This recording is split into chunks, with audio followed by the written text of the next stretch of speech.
I was dancing. It's an abrupt ending. I got to fix that. I keep saying I'm going to fix it. I never do. And let's turn that off. Done. Hey, everybody. Welcome. Can you believe it, Dan? Episode 15. Woo, this is our quinceañera. You're right. I don't. Do we have to do a dance? Well, that's why I wore a tie. Well, I always wear a tie. I should have worn my dress. You have such a pretty dress. Hello, Ryan. Hello, Dan. I am not prepared to do our snappy intro like we talked about. I got all frazzled. Let's just go on ahead and introduce Todd. Okay. Guys, we're here for our first time reader. We're here to talk about some chapters. So let's bring our dog in. Ladies and gentlemen, at home, quietly applaud for our first time reader named Todd.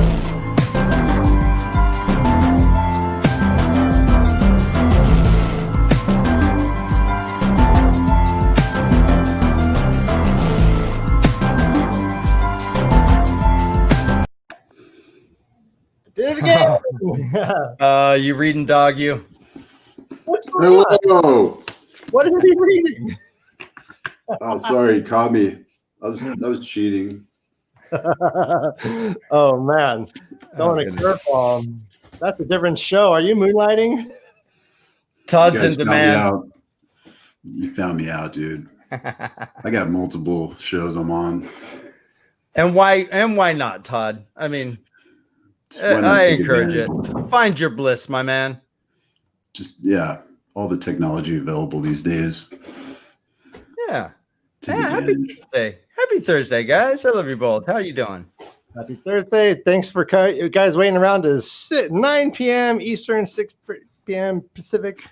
Well said. It will not be a new time.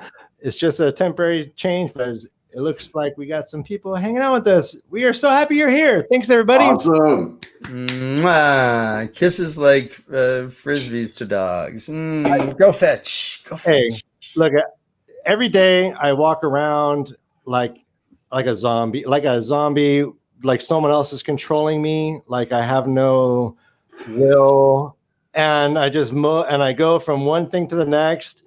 But this right here, I'm alive. There's nothing. I am myself more than I can be anywhere else. Dude, more power to you, dude. This is a loving space, Ryan. I'm glad that you can be yourself here. Me personally, I just sit on the back of a couch for like 6 days until someone sticks their hand in me and starts talking. But generally, I'm just laying there. I thought don't you animate at night when everyone's sleeping and do creepy things? I fix people's shoes. I sneak into people's houses and I fix their shoes. It's awesome. Midnight cobbler. Cobbler. Oh, yeah, I love it. All I saw was felt and eyebrows. I mean, if you have a knee-jerk PTSD responses to eyebrows, you're having a rough life. Pretty much everyone has them. Yeah. And if you, especially those eyebrows. I feel lucky to have them. No, it's a sign of masculinity. Virility. You know what? So it's true what you say about the size of a man's eyebrows? You know what the fourth ingredient in Cialis is? Ingredient? Eyebrow juice. Eyebrow juice. Sexy eyebrow juice. Eyebrow juice. Yeah, you're right. I'm sorry. Yeah, you're right. It's the magic ingredient. And then, like, sometimes you get like sacred neck waddle, like sputum. You collect it. Yep. Twice a month. I collect this. What was the name? The sacred neck waddle sputum. Sputum. It's highly sought after. I could have gone schmegma, but that's so low hanging fruit. Sputum. Yeah. Let's go. I like it. We gotta show guys what the hell's going on. Hey, you know what? The dark waits. The dark awaits. Dark waits for no one. Tom Waits' cousin, right? Wasn't that your joke? Tom Waits' cousin is Dark Waits. It's Dark Yeah. Waits. Yeah. I'm Dark Waits. It's even darker and more grabbable. I'm Dark Waits. Good. I don't know. It's not bad. Sounds like him. If you know him, it sounds just like him.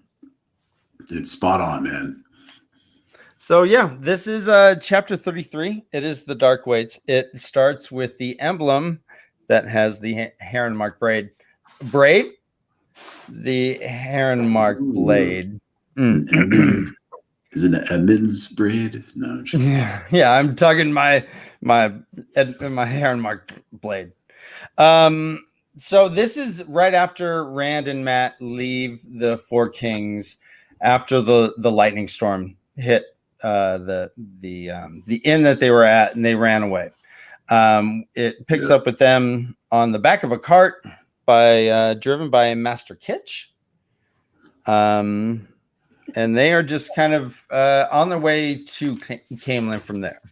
Yeah, and Marty Beck's pretty much accurate. Instead of Darker Waits, it could just be named Rand Takes a Wagon Ride. Right. This is a whole lot of just trout. We could just whistle through this. Oh no, is it really a wagon though? Isn't it a high-wheeled cart?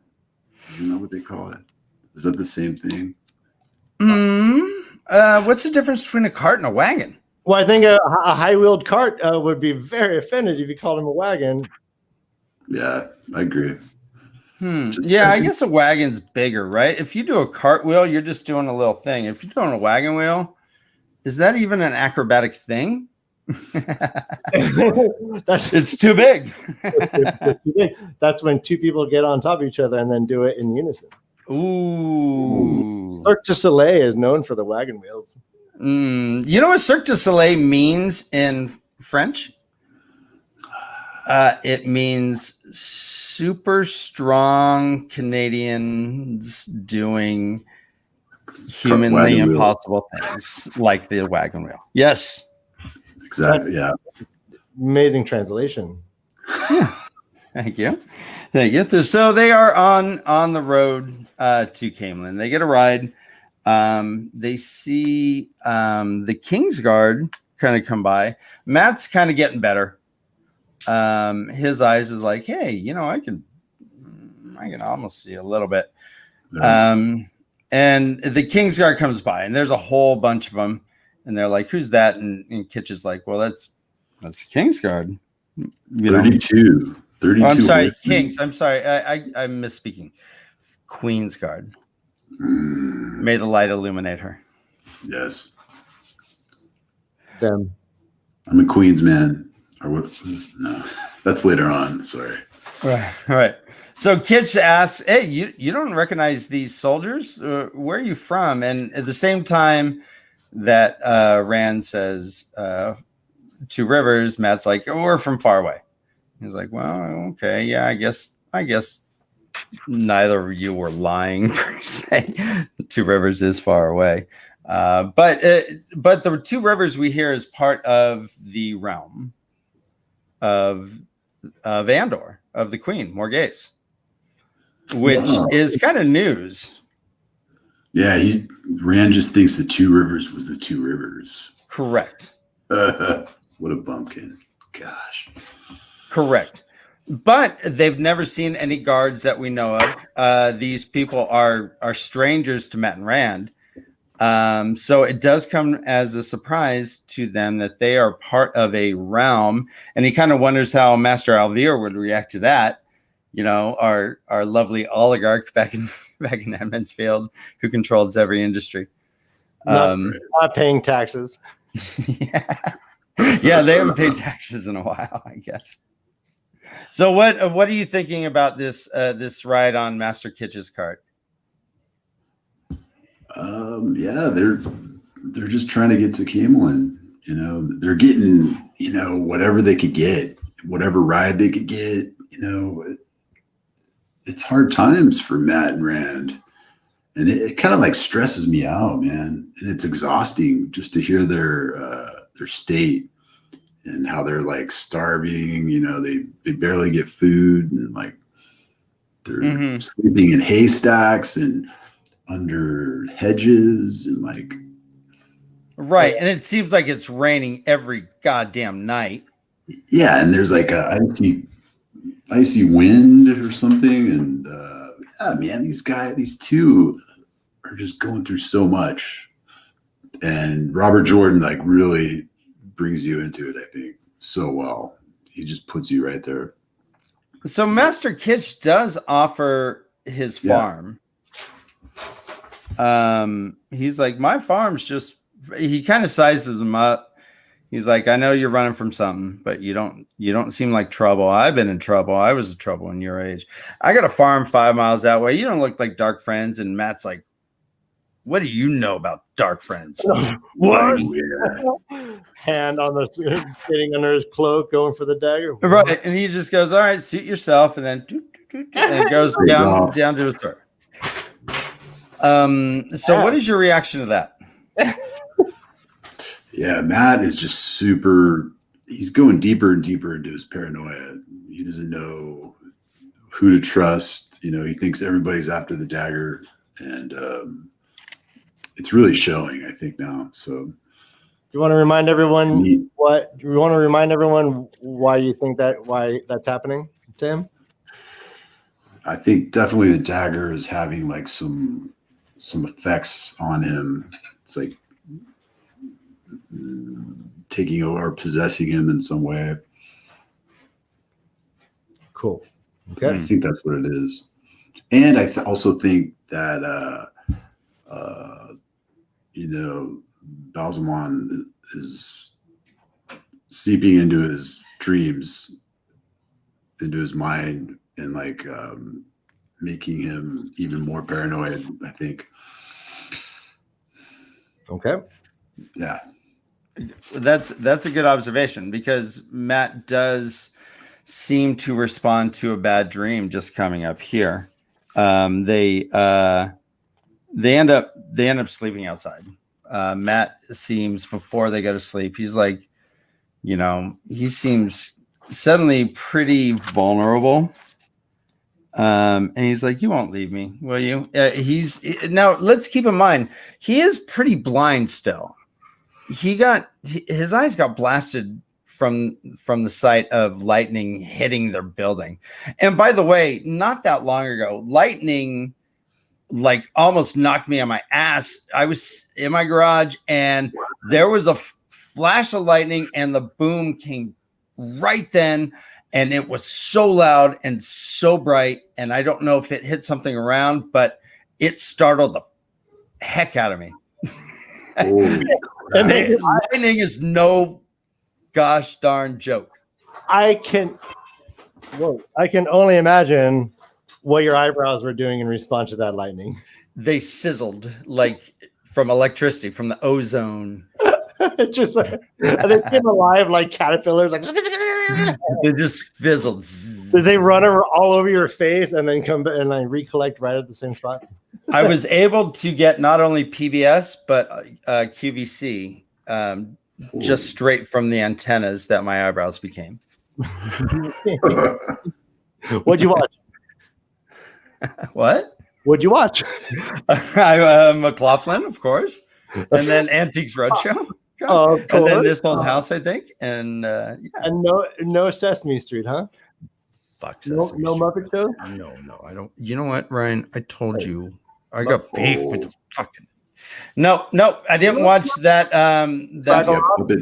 Fraggle Rock. Sure, I'm down with Fraggle Rock. All right, fine. We gotta give love. And then I watched Labyrinth, and I watched what else? Anyways, love Labyrinth. So Rand does have a dream. He is in front of the Dancing Cartman again, which is the building that was that he was trapped in before lightning freed him. He walks in and he sees Huel Goad, I think it was, who was the dark friend who was being all snaky and sinister to him, saying, come on, my friends, doing all that stuff. He is dead. He is like burnt up corpse sitting there making weird wheezing sounds. Yes. His skin was red, burned and cracked and oozing, face almost a skull. No. Yeah. Dude, Yeah. So Gross. super grody. Ew. Ew. God. So, and Balzamon's there, and he's like, "Oh yeah, my hound found you." Blah blah blah blah. We should reward him somehow. And this guy kind of made some wet sound. And his face, I like how he describes his face. It's a rage, hate, and triumph. Nice. Battled on his face. And then I thought about you, Dan, if you try to make that face. Yes. And if not, now.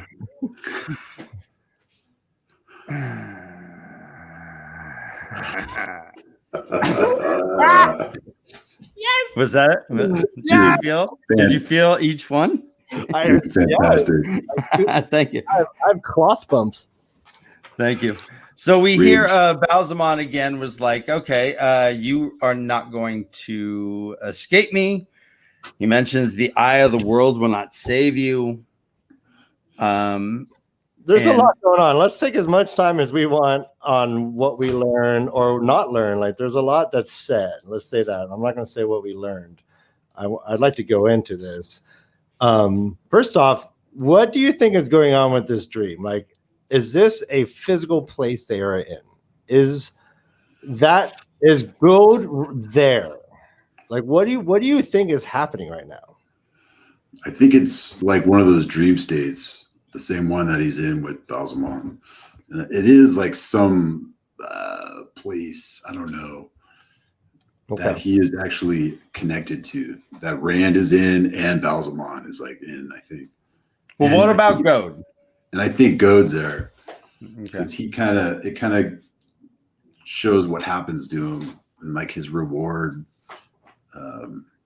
So you think Goad is there? You don't think this is an illusion? You think Goad's there? And the way he explains what happens to Goad makes me think that it is like really happening. Okay, yeah, because there's that moment when he's dying and he looks as if he was surprised to see something that he didn't expect to be there. It says, for an instant, the burned face held a look of sublime joy that turned to horror in the final moment, as if he had seen something waiting he did not expect. Oh, snap, Goad. What the hell is that? What the hell is that? That's his eternal reward. Yeah. So if that was all, so this is what it looks like. It went. Oh, okay. And then squinks. What the what? He was like getting the best massage ever, and then he just went zoinks. Yep. I lost the hat. Guys, I'll give you my address. If you have Oscars to mail, I'll give you my address, like my real what? Oscars, Emmys. I like tall, like big fat Oscar, like tall Oscars, short Oscars, all Oscars. I will take any Oscars except for that one guy. So there was an Oscar in The Odd Couple. It was Felix and Oscar, and Oscar was the slob guy, and I don't want him. It's not legal to mail a human being anyways. I'm sorry. What am I talking about? Well, I know a guy, Ryan. We all know it. You want someone mailed? I have a guy who can be here by noon tomorrow. I got a guy. I got a guy. Are they just No. so long as they're under like 220 pounds? I think is the limit. Let me tell me. Yeah. No. After we'll save it in post. Yeah, man. UPS and FedEx, dude. They got that shit. All right. Scott saying, do we feel bad for Goad? I don't know. I think he asked and answered. I guess it's not a question. No, don't feel bad for him. No, Goad was a fleshy man of affluence who wore velvet slippers, who was a creep and deserved to. And actually, he got a good death. He fried by lightning, but all his buddies did too. All right. And he was apparently rewarded with something. Right. We need to. Okay. Please, we need to go around and each give us your take on what Goad saw. Okay. All right. So what I imagine was happening was Goad started dying, and the light's filling his eyes, and he sees the Dark One. The Dark One's beckoning him. The Dark One's saying how great he is, and all of a sudden, in walks his mother-in-law. Wah, wah. Oh man, the worst, right? Right? Like, oh, Mother-in-laws. Oh god. I'm like, what's the least offensive thing I could say? I guess I could offend mother-in-laws. If you're a mother-in-law, I'm sorry. I think that he went and had the Hugh Grant movie 9 months on DVD on a loop, and he's like, "No!" Oh, I thought you were the happy part. It's like eternal play. Yeah, he's like, "No, not that one." All right, so Goad smiles and then horrifies and burns to a crisp. Rand is again told that the Eye of the World will not save him. And then he said, "I mark you as mine." Bah! And he, I think he like became Super Saiyan. He went Kame Kame Ha and like shot a fireball, or maybe he just did like D&D. Like, okay, I shoot ball of fire. He rolled the dice. He got 7. He rolled the attack dice. It was okay. It was for 3 damage. Boom. Oh, was that a Street Fighter thing you just did? No, the Kamehameha was actually from shit. Like Yu-Gi-Oh, not Yu-Gi-Oh, Powerball Z. What is it? Yeah. What? God damn it. Dragon Ball? Dragon Ball, yeah, something like that. Dragon Ball, yeah. Powerball, yeah. All right. So he says that he marks him and throws a fireball at him. You know what though? Like, so the Dark One keeps saying that he marks him. Yep. And I don't know. I was keeping track of like how many times he's marked him. Wait, let me see. I think this is like the second one. I think another one's coming up, but like, anyway. Okay, awesome. No, I like that. Okay, I want to take you down a little thought thing right here. What do you think of the statement when he said, "Well, Goad, help me find you"? So there's that, right? Like he basically said, "Goad, help me find you." Oh, right? And that's his reward, right? Or something. And then now we have Balsamon in his dream, right? Right. What does that make your brain think about? Yeah, it goes back to what I said. Every night, he doesn't have these dreams every night, and all of a sudden he's like has a dream. He's like, "Goad, help me find you." Okay. Well, and Matt also has He wakes up and Matt is whimpering. He wakes him up and Matt says, "My eyes, oh light, my eyes. He took my eyes." Right. I was going to mention that. Oh yeah, we'll get to that, but like. I'm talking about. Okay, I'm sorry. Go on. Yeah, no, it's all good. No, it's all part of it. Like, that thread. Like, so he said, "Goad, help me find him," and now he's having the dream. Now there are times he's having the dream, and there are times he's having the dream. Right. Right. So I guess like the Dark Friends they're like conduits, and they bring Balsamon or closer to him, I guess. Okay. Oh, yeah, they're like vessels, I guess. Yeah. Okay, and we never touched upon this in the last episode, but we have Perrin suddenly having a dream out of nowhere with the Tinkers. Remember that? Oh, right. Where the Tinkers are all like being killed and stuff like that. And yeah, and then but it was one of those dreams, right? When Balsamon was talking to him and like, right? Am I right there? And marks him. I think he marks him, right? Mm-hmm. Yeah. Parent gets marked as well. He said, "I mark you as mine." Okay, so yeah. Just just interesting when they're having dreams and when they're not having dreams. Just wanted to put that in your. Duly noted. Things that make you go, Things make you go, And then they have that statement that says the thing that protects you sometimes hides you and other times are a beacon in the night, right? Marking, right? Makes you Correct. vulnerable. Yeah. Makes you vulnerable. What do you think? What do you think about that too? That's where I think he's playing mind games. I don't know. Because that's another thing that's coming up a lot. You know, they're starting to doubt themselves. And it's like these thoughts come to them, these doubts about like where they are and what the progress they're making. I don't know. That's dang good questions. Yeah, it's hard. Yeah, it's hard. I mean, the whole thing could just be made up. You don't know with this guy, huh? Yeah, and then they wake up and Matt's crying, and this is one of the most amazing parts of the book so far. So touching. It is so tender. Matt is struggling. I felt so fucking bad for that kid. And the audiobook is just really well done. I was moved. Right. And let's also go one or two steps further. Matt is blinded right now. He has he really can't see. Rand is trying to make it so that isn't the most obvious thing. And we'll get into later. He has a sheep description, which a shepherd would totally have as far as wolves taking down the main sheep.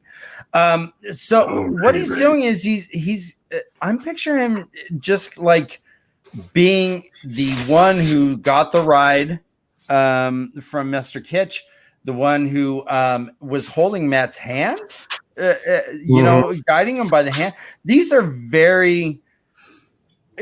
this is like the first real time that I'm like, oh, Matt and Rand are like good friends. They're like best friends. And this is like where Matt is breaking down and needs Rand now more than ever. And Rand's like, I mean, because he's blind and he and it's raining. It's dumping rain the whole time, and it's just shitty. It's just shitty. And they still have miles and miles and miles to go. Yeah, bleak. Everybody's after him. They don't know if their friends are alive.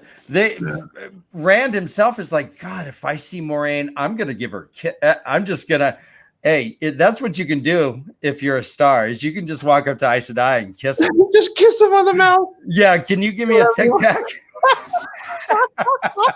All right, I'm sorry. Yeah. All right, I didn't mean. All right, so yeah, Rand's like, I'm gonna kiss Moraine if I see her, and he's like, oh my God, did I just say I was gonna kiss an Aes Sedai? How crazy am I? Yeah. But this is just like where they are at right now, and so Matt saying you're not gonna leave me is really him just feeling at the end of a rope and kind of Rand throwing that hand out there and saying, no, brother, I'm not letting you go. I'm ride or die. I'm ride or die, baby. Ride or die. Let's go, Matt. So that helps him, especially when they're all having these creepy dreams as well.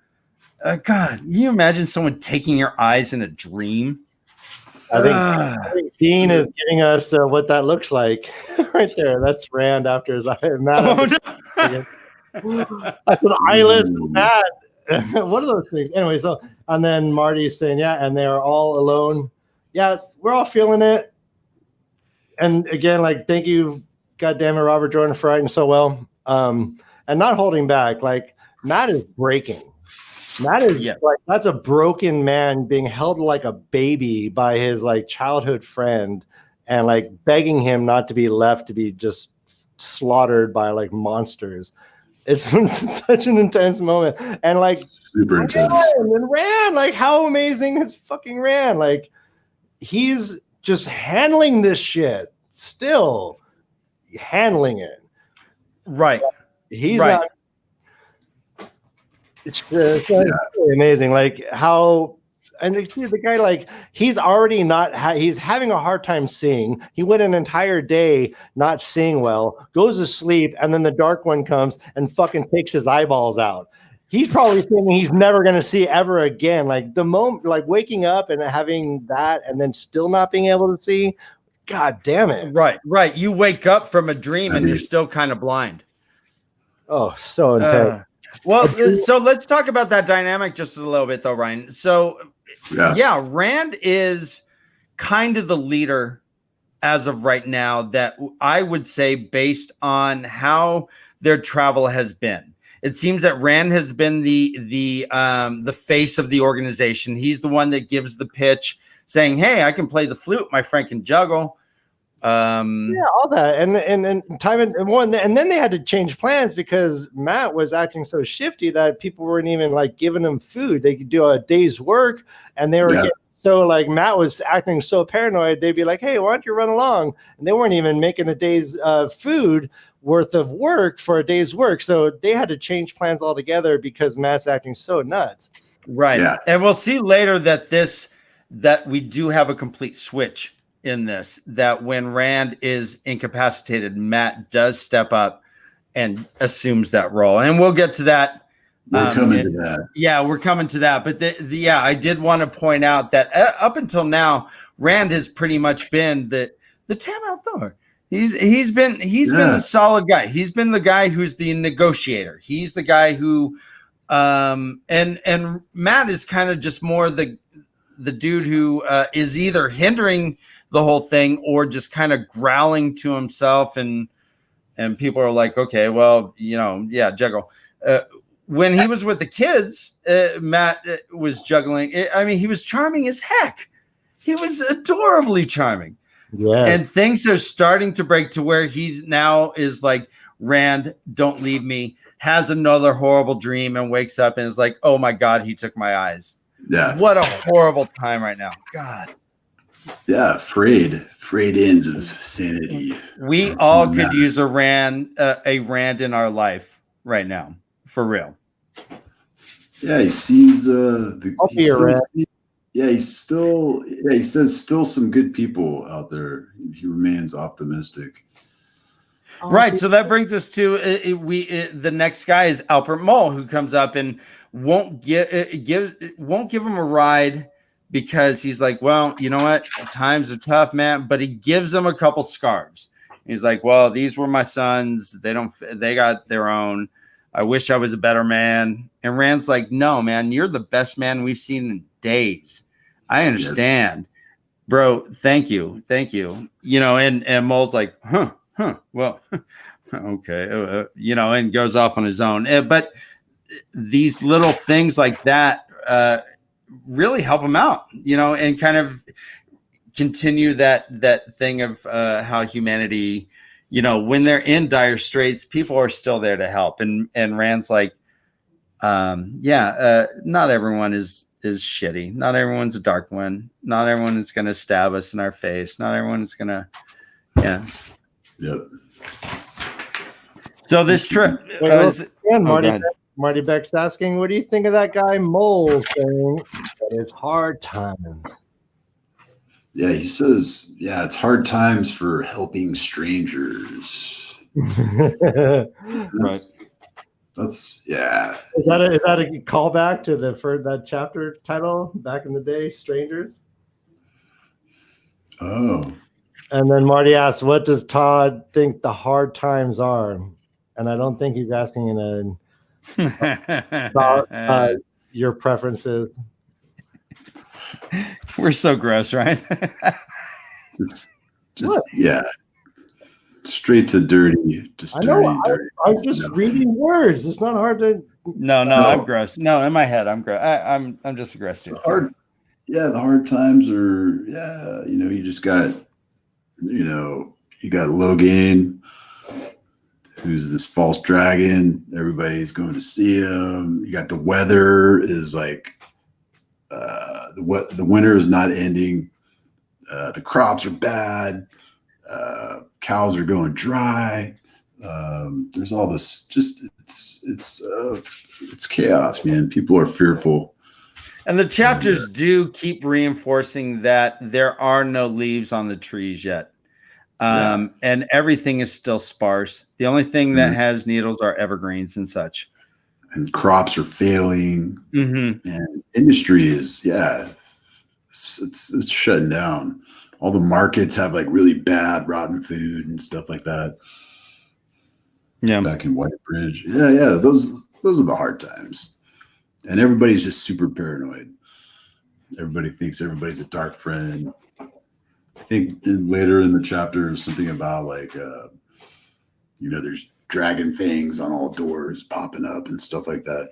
Right. Well, what we're seeing right now is just pure capitalism going on. Well, not capitalism, but let's just say supply and demand. There's a lot of people on this road. They finally get to an inn from Master Alwine.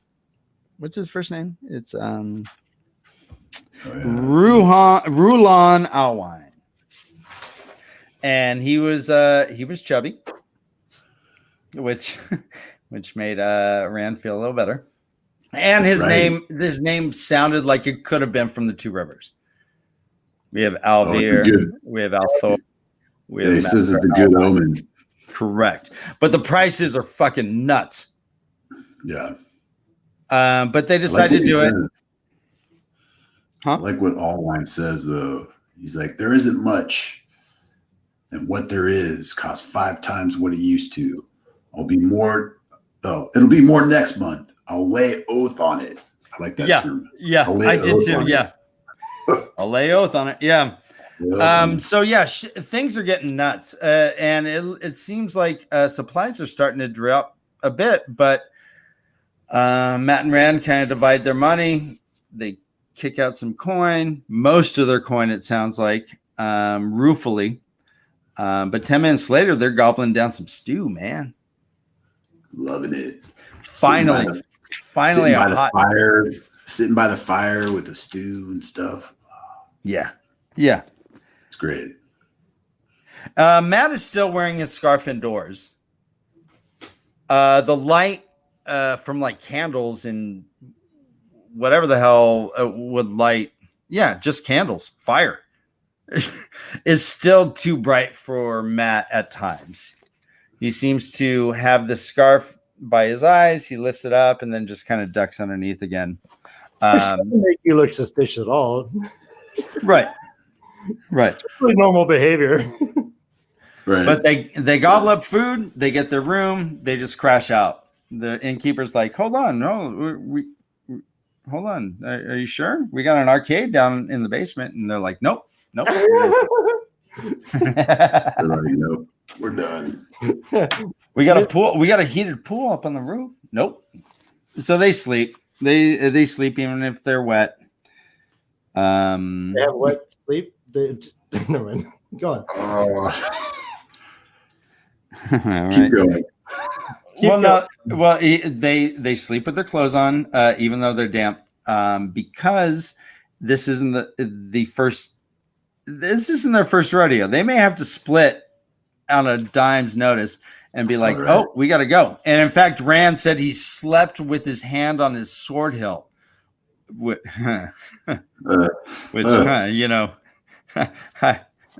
all know what that means. No, I'm just kidding. Just rub the thumb on the heron, right? Is that a heron marked blade? I don't know. So Matt, so they sleep. Boom. Doesn't say about any dreams that I know. They wake up to a rooster, and Matt's like, "Hey, I can see your ugly fat face, Rand. Yeah. He's back. I'm gonna see better than you in no time, like I did before. Hey, buddy. Hey. I'm more dickhead than ever. Yeah, fuck you. I do what I want. Yeah, without consequence. So they both wake up and I don't learn shit. I don't learn from my mistakes. I'm just gonna be no matter. I'm just solid mad. Look at me. I don't change one bit. My name is Matt. I should be called Ed.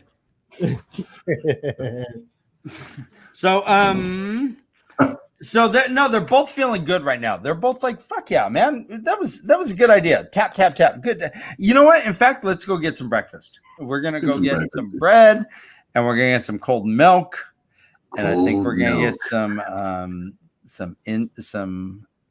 honey oats, honey nut Cheerios. Honey bunch of oats. Yeah, okay. We'll go to the buffet. We'll put some batter in the pancake thing. We'll put our cup into the little juice. Oh, look, they have orange and apple. And is that tomato? Ooh, or is that grapefruit? Ooh. Anyways, sorry. Sorry. I'm not a doctor, but I just stayed at a Holiday Inn. Motel, Holiday Inn. Yay! Yeah. Tomato juice. What rhymes with tomato juice? It's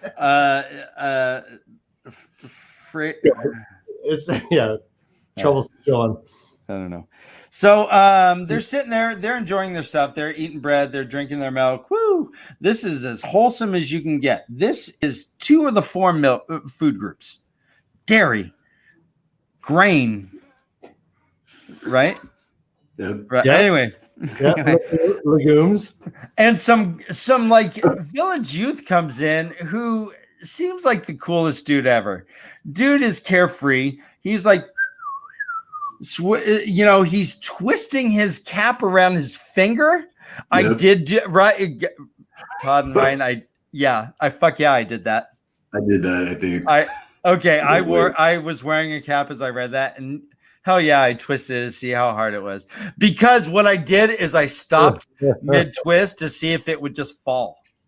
Oh yeah. And 2 out of 3 did. 2 out of 3 did not fall. 1 did. 2 just kind of hung there. But it was a snapback, so maybe that was it. Science. Yeah. But this dude is like, oh yeah, my life is the best. And then like stops and looks at Rand and Matt and is like, and he comes over and he's like, oh hey, can I talk to you guys for a minute? And they're like, yeah, what up? He's like, I didn't want to do this. And by the way, that's a fucked up way to start a conversation. Guys, it's nice to meet you. I didn't want to do this. They made me. Just so you know, I don't want to do this, but they made me, okay? Hi. We find out this guy's name is Paitr. What is that pronounced? Piter. Piter works. Piter.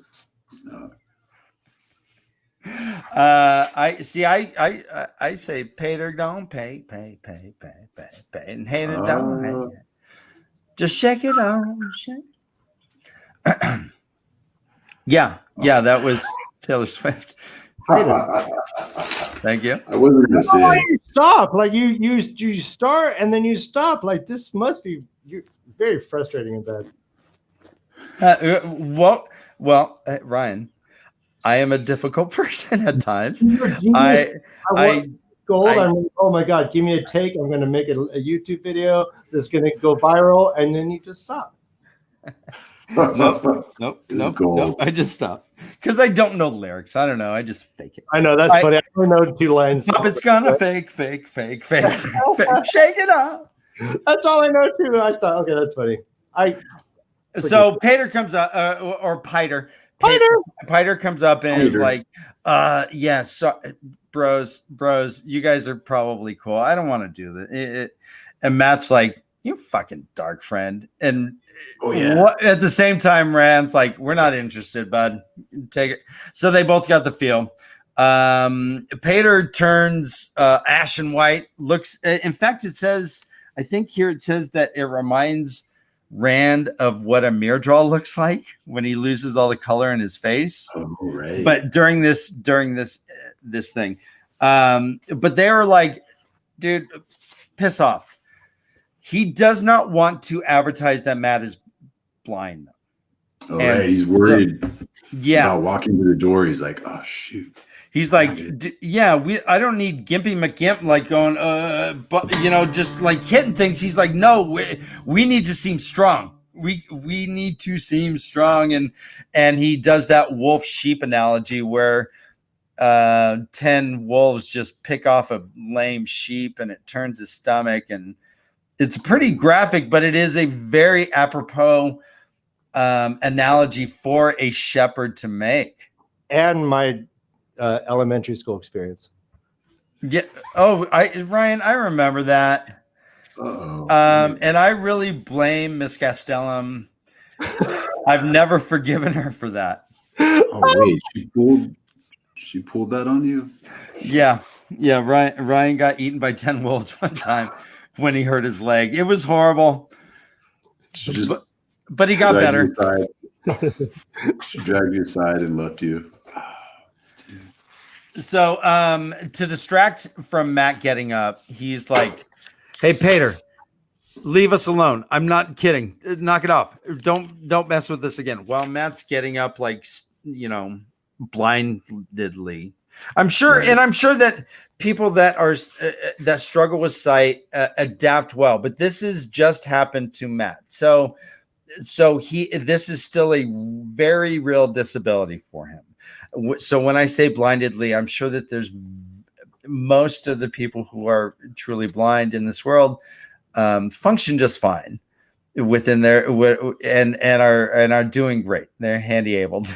But right. I am Matt right now is still a liability in them trying to not attract attention to themselves. So that's why he distracted him from him. Yeah, they start going to the front of the door to leave the inn. And Peter's like, no, wait, and puts his hand on Rand's shoulder. Oh dear. That's not what you do. That's not what you do with to a sheep herder. Randall Thor. Yeah. To Randall Thor. So Rand just gets PTSD flashbacks of Narg, of Mirrordraw, of Dark, and just fucking, just haymakers on Peter. Drops him on his ass. Right. Peter's like, but the Dark One will never lose and he'll find you. And the dude who was sweeping the inn is like, what? Oh, yeah. Peter screams some curse and leaves. Oh, yeah. He says the shadow will swallow you. It doesn't matter how strong you are. The Great Lord of Dark is stronger or something. It's like, oh my God. Okay, right. Peter. Right. Peter. So we did learn that what D. Moxley had said earlier, that Rand is indeed country strong. One Punch Rand, I'm going to call him. Hell yeah. The Narg lifter. Oh, yeah, no, he's a nose breaker. Wood chopper. I call this thunder. I call this lightning. You don't want to get in the storm. Do you think he summoned the void and the flame? There was no void. There was just punch. All flame, no void. All flame, yeah. All flame, no void. Waitress, I ordered void with this flame. Ma'am, there's a void in my flame. I'm not normally one to complain, but can you tell the chef there's a void in my flame? Thanks, Karen. Yeah, I'm currently yelping. So they so Peter's like, okay, so Peter gets recognized or whatever. The broom guy drops his broom. He literally just falls on his ass too. He just gets punched and goes bloop right on his little Heine, his little dark friend Heine. Oh, so here's where it says the blood drained from his wrinkled face and his mouth worked, but no sound came out from the guy who was sweeping. Oh yeah. Yeah, gross. All right. So anyways, so Matt and Rand again, they're like, God damn it. is there dark friends everywhere? This Goad looked like a weirdo. Goad was obviously different. He was not from there, but Pater looked like it could have been. He could have been from the Two Rivers or something. He looked like maybe Dav, whatever. Not top one. we learned that. We learned that lesson. Yeah, and he looked like a normal guy. Yeah, he's like a little older than Rand or something like that. Yeah. So instead of having obviously dudes in like felt slippers and stuff, or velvet slippers, you do have and now we have Piter who was an unsuspecting dude as well. Totally. So what is he's throwing everything at him. He's like, how about a young little hip looking guy? So do you agree with Rand here where Matt's like, oh Jesus, they know where we're at, and Rand's like, oh, and this is one of my favorite terms that Robert Jordan uses. Rand says, no, man, Baalzamon does not know like where we're at. He's like, if Baalzamon knew we were here, do you think he'd have left it to that fellow? They'd have been another goad and 20 or 30 bully boys. Bully boys. So that's what I was going to be, Ryan. I'm Ryan's brother, Dan, and I'm a bully boy. Bully boy. Yeah, I was unprepared. That's okay. So do you agree that they are still hunting? What do you think's going on with this shit right now? Well, first off, let's give some credit to the chat. Chauncey says Pater's Heine sounds like the name of a punk band. I think didn't we see them at Coachella, Ryan? On the side stage? Yeah. Like before La Tigra and after It was like super early in the day. Yeah. Oh, you were there too, Todd. That's right. Dude, Cursive. Bright eyes. I wonder why we would have. I wonder why we would remember so many details of that event. I was wide awake the whole time. Coachella. Everyone, once in your life. Go. Yeah. Go. And by the way, everyone who's watching us now and everyone who's watching us in the future, cheers to you guys. I love you each and all. Thank you for being here. Ding. Hi. I had to give my little dose of love, Ryan. God damn it. You know me. Yes. The ever effusive. Dan. All right. So they decide they're traveling some more. They come to the Queensmen in at the next inn. I think they should call him the Queen's them. The Queen's the Queen's persons. The Queen's thems. It's just very specific. Man is too suggestive. Very specific. They're all over these books. I'm gonna mentally start replacing them in there and see how it sounds. All right, so they enter the Queen's them. That's great. Yeah. Queen's them. And because Matt pretty much said, bro, hey, guess what? It's raining again. This is shitty weather. I'm tired of sleeping in hay or under a hedge. I can see well enough to juggle. You play. Come on. Let's rock. Let's get the band back together. Come on, guys. Don't you miss the jam? Do the jams. It's all about the jam with Matt. Or, well, who knows? So they said, yeah, okay, yeah, that's cool. We'll do that. They go in. They talk to an innkeeper. The innkeeper is kind of chubby, which is fine. He takes him the place is booming. So he takes him into the kitchen to talk to him, and he's like, okay. Matt kind of does a little juggling. Rand plays a little bit, and then suddenly Rand starts getting like fever chills. Yeah. So let's talk about this a little bit. Like what it said, his bones feels as if they're freezing. I think that's what it says. Almost gets. Oh yeah. Right. Bones are like freezing. Yeah. He's going in and out of like fever to like freezing.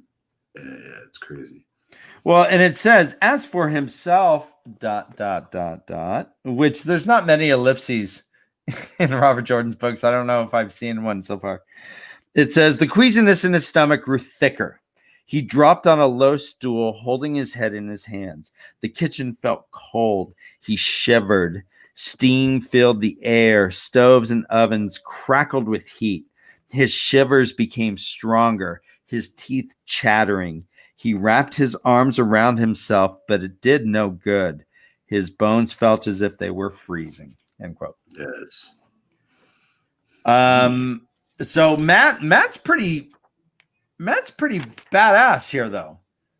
He's pretty sly. He's like, all right, up. Yeah. He's pretty much, from what we interpret, is that they were going to get kicked out just right off the bat, because suddenly, I mean, of course, you don't want a shivering dude playing a flute. He couldn't even stand. But that place was packed where they were talking. Yeah. And Matt's like, later, he's like, yeah, I told him we would just take him out there, and half his dudes would have just left, seeing how fucked up you looked, man. You looked really fucked. So they got the to go into the stable instead. Yep. Stable is packed. There's horses galore. And Rand is just sick right now. He's not feeling well. He's drifting in and out of like sleep. It says the chills came once more, and then the fever to be replaced by the chills and the fever again. Matt covered him when he shook and fed him water when he complained of thirst. The night deepened, and the stable shifted in the flickering lantern light. Shadows took shape and moved on their own. Then he saw Baalzamon striding down the stable, eyes burning, a mirror draw on the other side with faces hidden in the depth of their black cowls. He's like, Matt, they're here. And Matt's like, where? No, bro, you're tripping. It's okay. And he hugs him. He's like, hey, come on. I've been there. Write it out, baby. Marty Beck is asking, should Matt worry about getting sick from Rand? They're definitely not distancing, are they? No, they are not distancing. But we also do see that some of the farmers early on kind of were cognizant of being nearby sick people.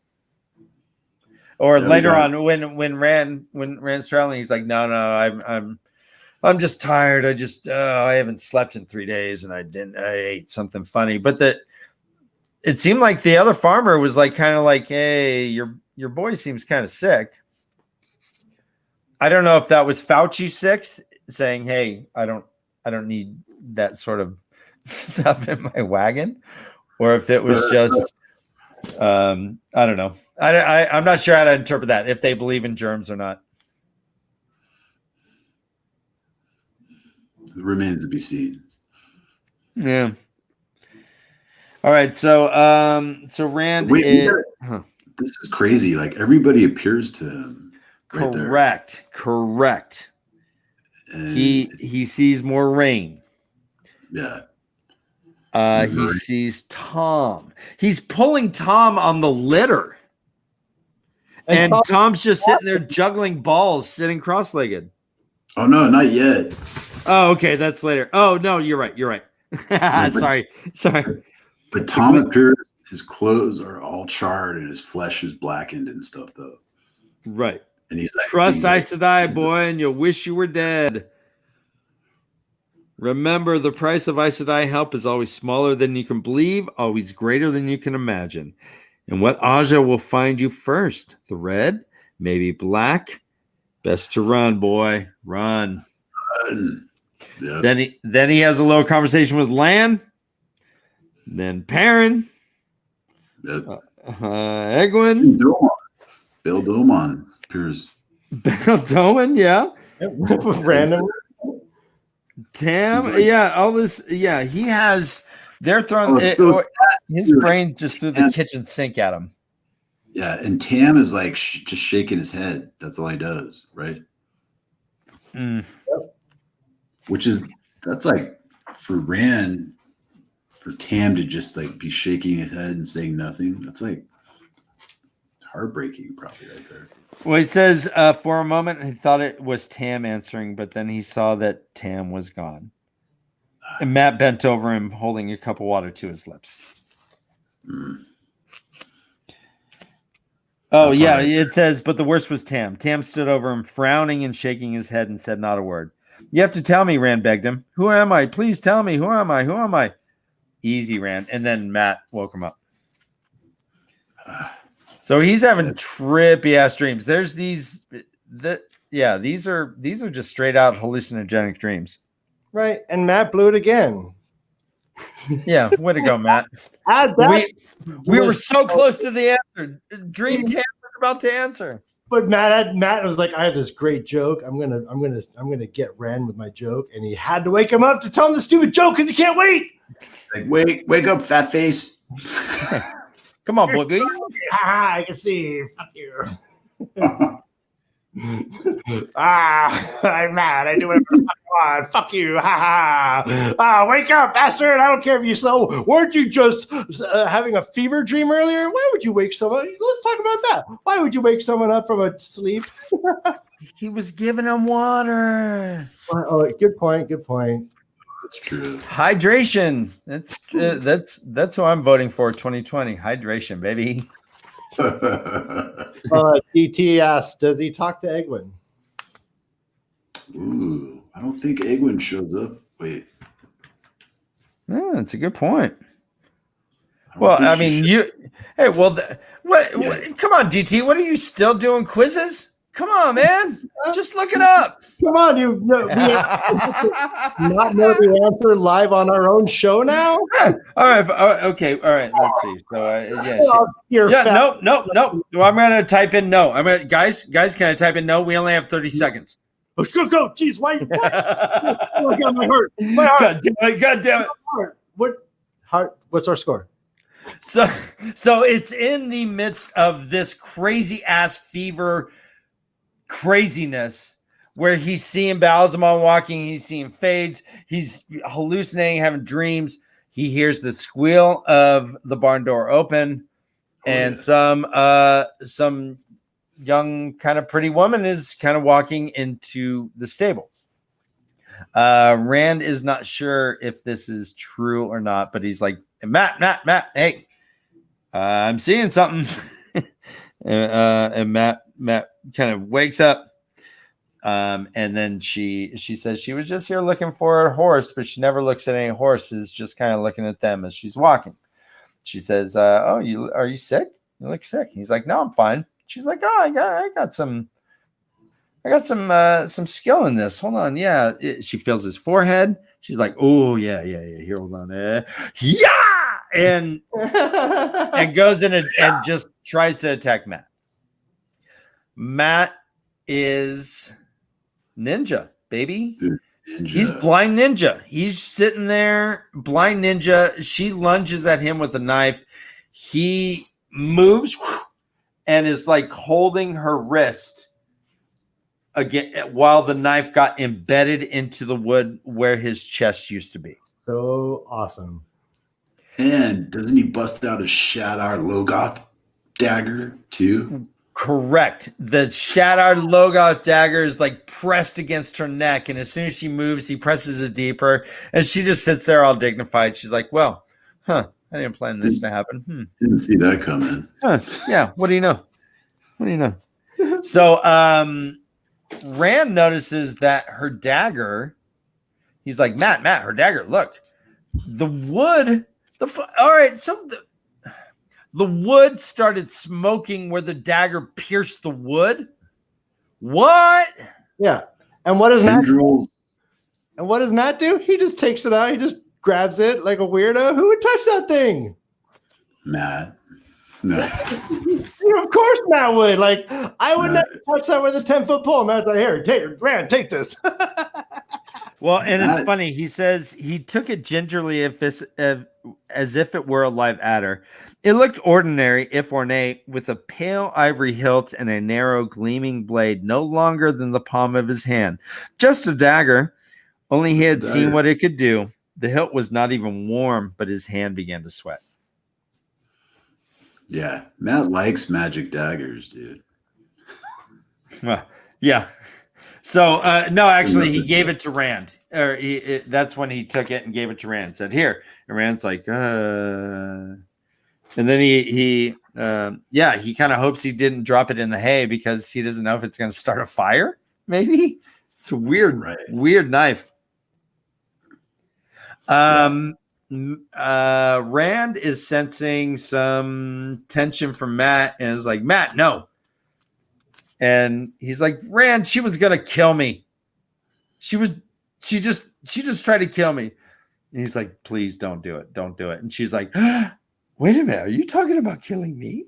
I mean, she doesn't say it, but she finally reacts as like, oh my goodness. Really? She says it would be easier if you just the dark one's everywhere. We're everywhere. It's just easier if you yield to us. And Matt's like, looks at the dagger where it was going to be planted in his chest. And he's like, easier, bitch. Okay. They throw her into a stable and chain her up, more or less, or just lock the door. That's not going to last longer than that night, I would assume, because people in the morning are going to go get their horses and find some young woman tied up in a stable somewhere. Yeah. She mentions that one thing similar to Goad, I think. She's like, you will have honored places if you come to the great Lord of your own free will. That kind of stood out to me. Right. That's weird, right? So talk to me. Rand thinks about like, oh, the hounds are jealous. I think that's what Goad said.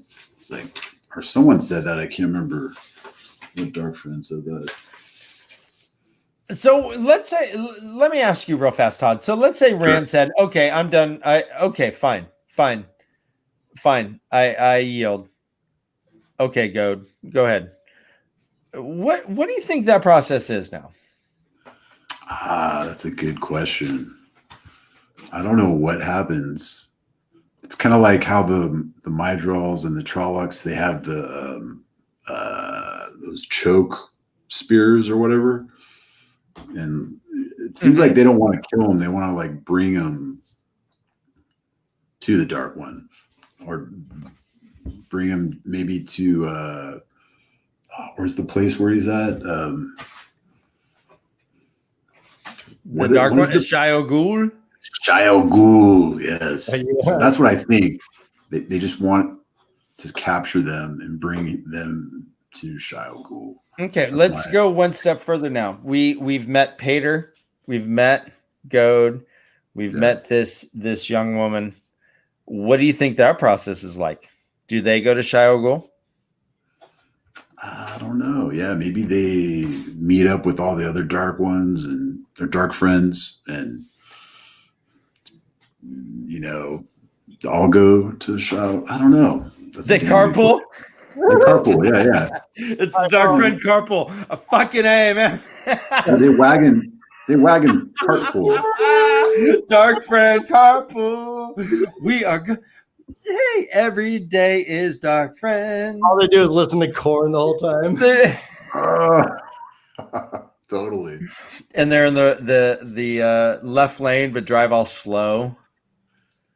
Yeah, just to piss you off. Yeah. Just if they can. They give each other, they braid each other's like cornrows into each other's hair.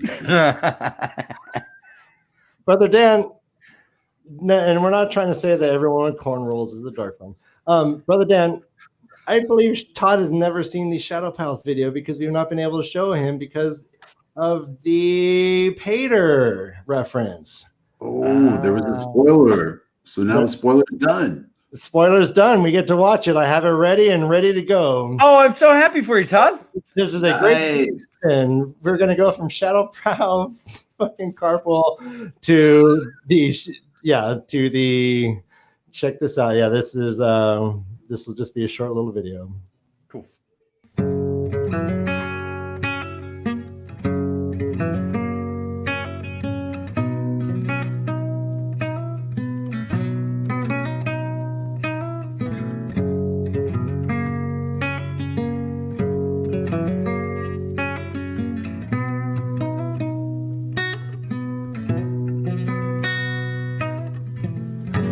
Are you weak and lacking power? Are you barely paid by the hour? Why don't you join our wholesome group? Instantly be in the loop. Join the Shadow Pals and we will have some fun. We'll hunt some villagers and farmers on the run. Come join the Shadow Pals, I bet you'll rise in rank. Would not be imprisoned, somewhere cold and dank. Join the Shadow Pals. Join the Shadow Pals. Join the Shadow Pals.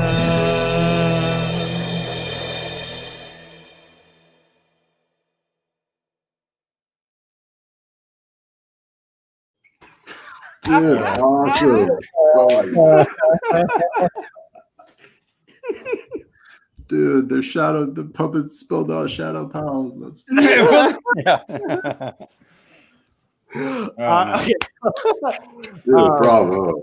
Thank you. Yeah, we did that with Andrew, and that's where all the problems started. The beef is, started. The beef is growing. Yeah. So I mean, everyone behind the scenes, don't tell him. Yeah, but it all started in that collaboration. Celebrity beef, dude. We're having celebrity beef. It's really heated. He's Andrew, the Bard of Time. I love that guy so much, and this beef is delicious. Yeah, we love hating him. So let's finish this chapter real fast. That was awesome. I'm glad that you can finally. We do a couple things that I don't really know if you've missed out on, Todd, because there are certain spoilers that I don't think about. But so yeah, I'm looking forward to you being introduced to things that we do whenever they show up. Yeah. I can think of just a couple things right now, actually, for Mayor and stuff, right? Yep. So Rand is not feeling well. His head is still kind of cloudy, but they leave the stable after Matt disarms like a pro that young dark friend. They go outside and I guess they put their thumb out. Do you even hitchhike, or do just carts just stop? Because this cart just stopped to their surprise, and was like, "Hey, you guys going to see the dragon? I'm going myself. Yeah, hop in." If that guy's got his legs under him, and what's cool is it circles back to the beginning of the chapter, kind of to Chaim Kinch, right? Right. This is Chaim Kinch. Yeah. Yeah. We had Master. His name just escaped me. But we had Master. I guess it is Chaim Kinch. I forgot. Yeah, I guess it circles was back, which is a cool little thing that Robert Jordan did. You know what? I didn't even notice that. I'm dumb. Yeah, he did like a little. Yeah, like this chapter starts with Chaim Kinch. God damn, that's great. Yeah. I guess they made pretty good time then. No, just kidding. Yeah, that was it was kind of cool. And it does explain actually the it's been 2 days from this, 1 day from this and such. But it isn't It isn't obvious to. It wasn't obvious to me. So well done. And thematically, I mean, this is such a beautiful chapter and so well written. Just taken as a whole, like we start off with Matt crying and being helped by Rand, and then it ends with Rand being like enfeebled and being helped and cared for by Matt, and then we have the book ends with the same guy who's helping him out, who's just happy to give random fucked up people rides. This whole, they're not in good shape, and he keeps giving them rides. This whole thing is filled with people who either hate strangers or are just super awesome to strangers. We have the guy just said, "You guys look pathetic. Here, take these scarves. Sorry, I wish I could help, but geez, it's hard times." Yeah, there's just a couple people that are stepping up and just really kind of helping them survive, to be honest. It's beautiful.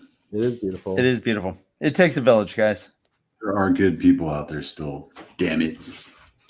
Damn it. So, and that was chapter 33. Ryan, are we taking a break, or are we just... All right. We are. Okay. Let's take our break. I have something prepared. Again, if we are not coming out with the music, I'm going to be playing 10 minutes of music. If you're not hearing it, let me know, and I'll fix it. But here we go. This is a band that Craig Hermit Convention, who does music with us a lot. Todd was on drums. I'm on bass. I do some singing. We have our friend Kevin on other drums and our friend Hector singing. This is our band called Depth Charge Revolt. It's very loud and aggressive, so turn your speakers up. Or loud. Yeah. And let's all mute our mics if we can.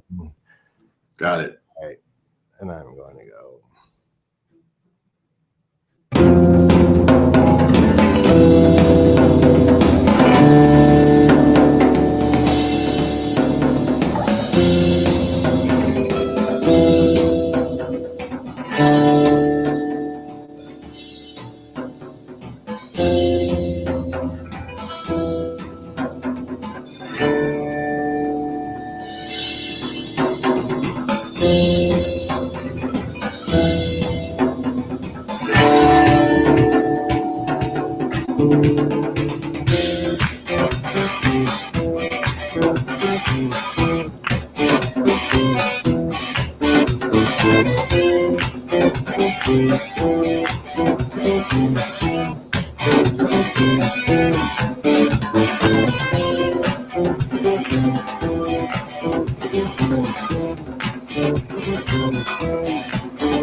Slowly abate.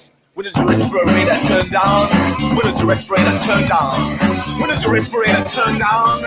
When does your respirator turn down?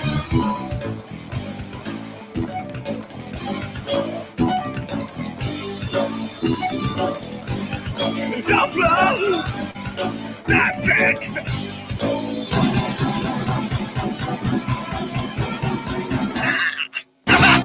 Respirator, when is it turned on? Your respirator, when was it turned on?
I'd like to put it this time, the incline is doing just fine. Cross sections and tunnels intact and functioning fine at this time. The busy bees next door are busy buzz around.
Newsflash, this just in.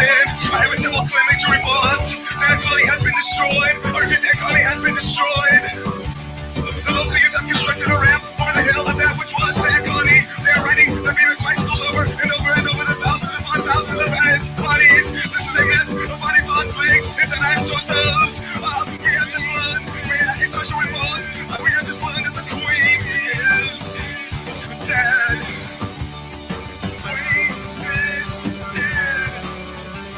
Queen is dead. Queen is dead. Queen is dead. The queen is dead.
boys. 1, 3, 2, 1. Very nice. Very nice. I haven't heard those songs in a while. God damn. I was rocking out. The queen is dead. Yes. Love it. Love it. We lost Todd. Todd, you're muted. Oh, there we are. All right. Can you hear me? Now we can. Beautiful. Yes. Yes, love the ending of that song. Awesome. When was that album? Was it Cottage Industry? Was that it? No, it's Arms Akimbo. Arms Akimbo. When was that? When did you record that, guys? Was that 2007? Nice. 2007. Nice. Yep. Yeah. Good. It sounds good. I'm not good with dates. But yeah, that sounds right.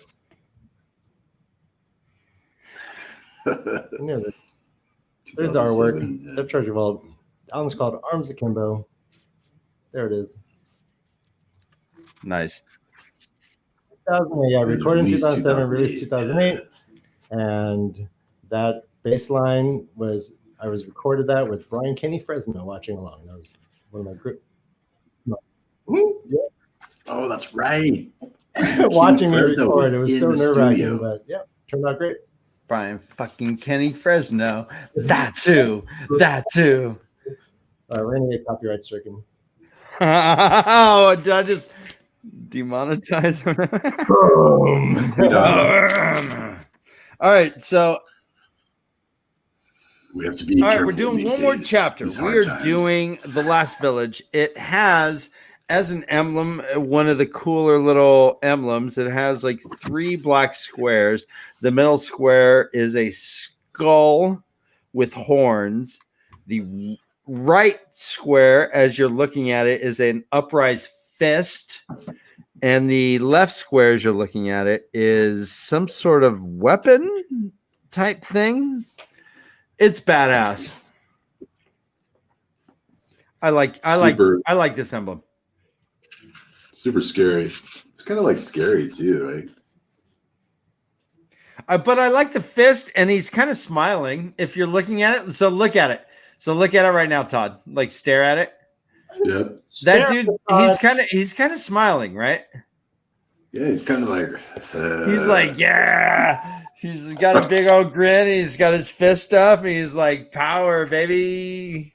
Yeah, the dark one, right? I like it. He looks like a happy Trolloc. Yeah, he just got through the Dark Friends caravan. Shadow Pal. He listened to every Korn album for 20 days straight, and that's what he's going to do. Yeah, the dark one's like, he's like winning. Winning, yeah, winning. Tiger blood. I got this. All right, so they reach a town called Carysford. Master Kinch said it was just, they get there by dark, but it was past dark when they got there. And they crawl into hay again. Heroes, the stories never had to sleep in haystacks. Well, they kind of have their technique in. I mean, Rand tucks his shirt into his britches. So that nothing. By the way, guys, I mean, how many mice and shit are in hay? Oh yeah, Fleas, this is not comfortable. Fleas, probably ticks. Sure, no, I'm talking like vermin. I'm talking like mice and mold. You think he put the shirt down his pants so no vermin crawls up his anus? Is that what you're saying? Yeah. Smart. That no one talks about the beginning of the Richard Gere story, but that whole gerbil thing happened when he was sleeping on a haystack. That's where it all began. The haystack. Go ahead, Snopes it. Go ahead, I dare you. Look it up. All right, so they're having a shitty time now. Travel sucks. Their feet hurt. Matt's like just plopping down on the road. Like I ain't moving another step. I know, baby. We do hear is it in this chapter? Yeah, in this chapter we hear a little bit about the measurements in this land, Todd. So let me read it. Right. Ooh, everyone get excited. Guys, we're gonna measurements. You guys already know this. So Matt like plops down and says 2 spaces to the span, 1,000 spans to the mile, 4 miles to the league. I'm not walking another 10 paces unless there's a place to sleep at the end of it. Bro. So, all right. So, okay. That all sounds pretty reasonable. It seems like a mile then is like 2,000 steps, which is about 6,000 yards, 5,800 yards. So their miles seem maybe are longer than our miles, maybe, because what is it? 5280 is our miles in feet. We have a meter is like 1 step, or like a yard is 1 step. I don't know. So a yard is like 3 feet. Yeah, I wouldn't. I don't know. So maybe their miles are the same. Maybe they're not. I guess they go by the King's Mile, I think, right? Whatever it's called. What do you think that means? What, the King's Mile? Yeah. I don't they use like measurements like that? Like they measure the king's like penis? I got the This is the standard for my kingdom. Yes. Seems like something would go on like that. I don't know. So Matt asked Rand if he even thinks they're going to make it to Camelin. Not even to Tarvalon. He's like, do you think we're even going to make it to Camelin? Yeah, this is kind of which Todd was asked that last episode, and Todd's answer was, I don't think they're making it to Camelin. He did say that, yes. That's right. Yep. I was right there with him, man. I was doubting. I was frayed ends of sanity. But again, they bro out here though. They're like, I think we're the last ones left, Rand. Whatever it's all about, it's just us two now, just us. And you can hear the desperation in that, but also there is hope. There's just like, all right, it's just us, baby. You and me. This is what our life has come down to. It's just you and I walking this road. We can do whatever. It's an interesting situation to be put in, I think, for both Matt and Rand. They left with like 10 people. Right. Now they're just like, okay, hopefully we'll find our friends at that big city. That's like going to New York City and going like, oh yeah, they told me to just go to New York and someone will find me. It's crazy. It's crazy. Anyways, so Smarty Butt, to be fair, you were stuck in Whitebridge. That's right. He knows what I went through. Yeah. How are the hedges? The hedges, they're prickly. They're So thorny, prickly. Yeah. Yeah, they're prickly and thorny. Yeah. What's happening? I don't know. I'm just picturing these. I'm just picturing like ornery, angry hedges that are like, come sleep in here. Yeah. Are you just gonna leave that there? Are you gonna put that? Are you gonna fold that shirt, or are you just gonna leave it there? I don't know. Prickly. They're prickly. Very difficult hedges. So they sleep in the hay again. They wake up and it seems like there's tons of people on the road. When they got there at night, there was no one there. But this road is now like kind of bustling. Everyone is on their way to go see the dragon.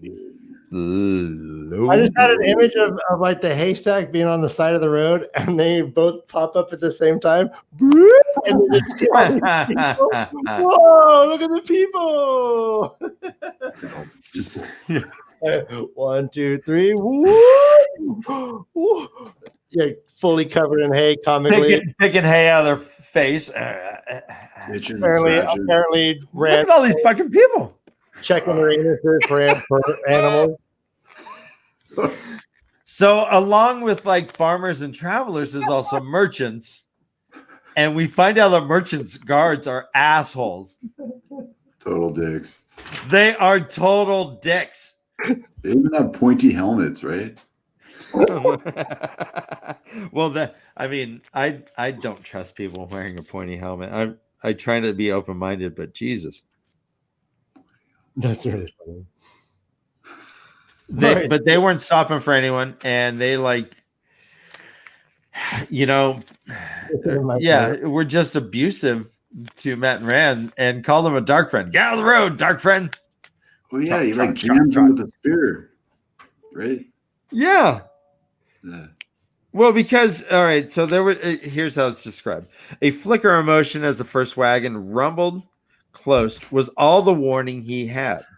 He went sprawling on the ground as the wagon's driver's whip cracked in the air where his head had been. From where he lay, he met the driver's eye as the wagon rolled by. Hard eyes above the mouth and a tight grimace. Not a care that he might have drawn blood or taken an eye. And then Matt's like, you have no right, which is, again, man, I love the Two Rivers people. They're all about like rights. So he's like, you. Yeah. And then he gets out of the way, dark friend, and gets thrown in the mud as well. Yeah, no, basically, they're like, hey, only Nynaeve can beat me with this fucking object. Right. You have no purview to beat me. Only the wisdom can beat me for the rest of my life. At her whim, for whatever reason, no matter what mood she's in.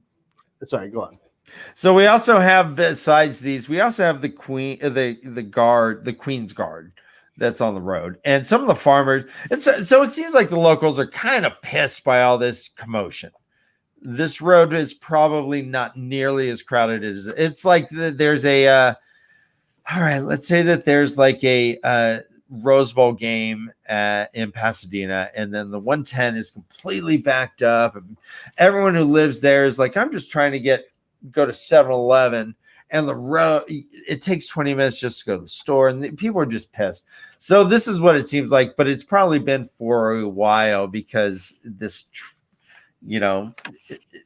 it's not like, okay, so the Rose Bowl game is on at like noon and you can plan it, but this, who knows when Logan is. So everyone's just flooding everyone, all the batteries and everyone's like switches are all dead. Yeah. Like their Nintendo Go's are all dead. They have nothing to do. Their cell phones are all out of batteries. And these farmers are like, these guys always want to just charge their shit on my charger. I'm not a charging station. Plug in your mule. Come on. So the Queen's Guard's there. Farmers are like, come on, what's going on? And they're like, don't worry, moving along. But the road is crowded, and they're all off to go see Logan. They walk along the stream of people, and until it gets dark, people are all just like finding all the good haystacks, finding all the good hedges. But Matt and Rand are like, nope, we're gonna keep going. We're gonna go, and they come across a town. Matt again. There's something that comes up. Rand makes one of his awesome observations. Talk to me. Where he's like, that's a good hedge. I found one. This hedge. I didn't even see one prickly. This is the least prickly hedge. No, go on. Yes. But he realizes that with all these travelers on the road, and especially all the young ones, that they actually have a cover. So there's like a silver lining to like the crowd, all this crowd. And he's right. Like, yeah, my draws and the dark friends are probably like, oh man, what the hell? everybody's young and yeah. So it's a silver lining that kind of Rand realizes. Yep. That's a good point. That's a good point.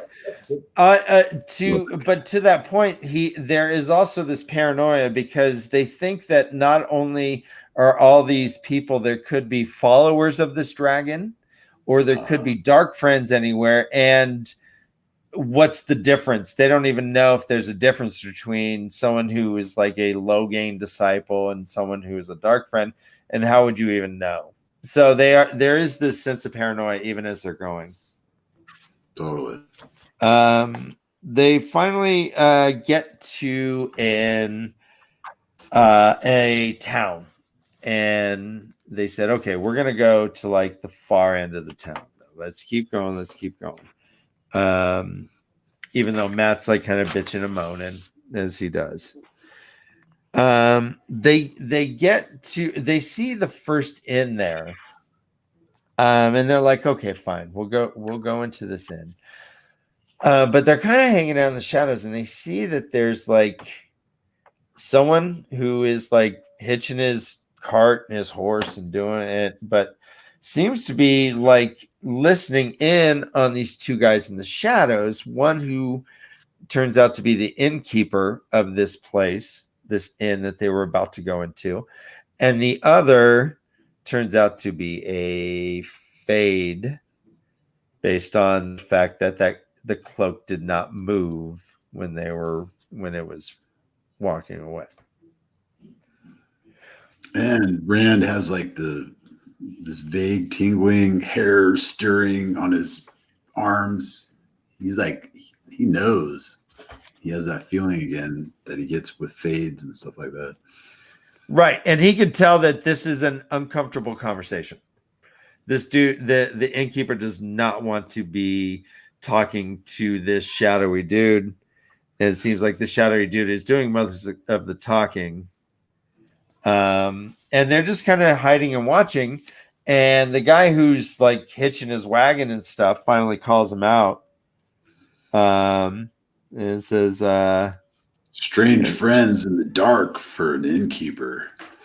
Right. Strange friends you got there, Raymond Holdwin. Thank you for the name. Raymond. Yeah. But it's Raimun. Raymond? Raymond. Do they call him Ray? Like Ray, yeah. Everybody loves Ray? Does he go, hey. I'm Ray Romano. Hey. No, hey, come on. Hey, stop burning my feet. No, hey. That's Ray Romano taking the place of Joan of Arc. Hey, no, hey, come on. Hey, all right. Do you mind? Hey. Thank you. Beautiful. You know how long I've been working on that? Just right now. Just not long, yeah. All right, so the cart guy starts talking, kind of challenging the innkeeper, like, "Hey, what's up with your friends, buddy?" And he's like, "Well, you're one to talk. I know lots of men." And he's like, "Well, this guy's from Four Kings, and he's he's looking for people. They took his sword. It was a heron-marked sword. Yeah, he's my friend, and my friend is rich, and he'll give you lots of money if you find him. But don't take him yourself. Just tell me, and I'll tell my friend." And it's 100 gold marks. 100 gold marks. Yeah. I'm sure that could buy at least a goat or two. LeBron James. But that hair, so we know that the heron mark sword is now a marker. It's a thing now. It's a thing.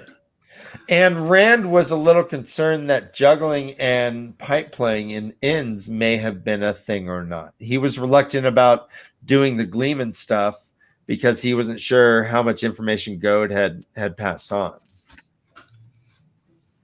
But we at least know that the hair mark blade is now associated with this search, I guess. Dun dun dun. Thanks, Tam. Thanks, Tam Althor. Gee. I'm just kidding. So What's this guy's name? Which one? Almond Bunt. Almond Bunt. Almond Bunt, dude. Yes. Was he hungry when he made up that name? Almond Bunt's got nuts. Mounds don't.